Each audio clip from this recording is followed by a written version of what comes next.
大家好，我是田园。今天给大家分享一个不用发面的红糖开花发糕的做法。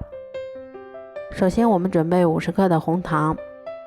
再加入280毫升的开水，然后用打蛋器把它们充分搅拌均匀，把红糖搅拌至完全融化的状态。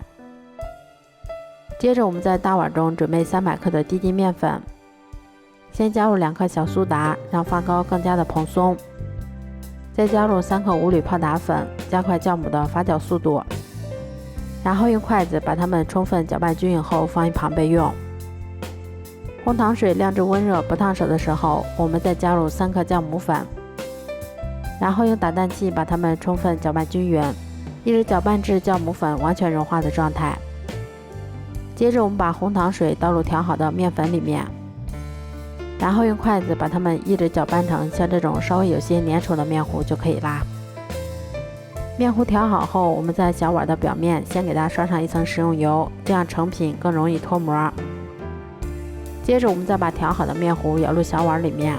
面糊大概能装到小碗的7、8分满就可以啦。都装好后，我们再给它稍微震动几下，排出里面的大气泡。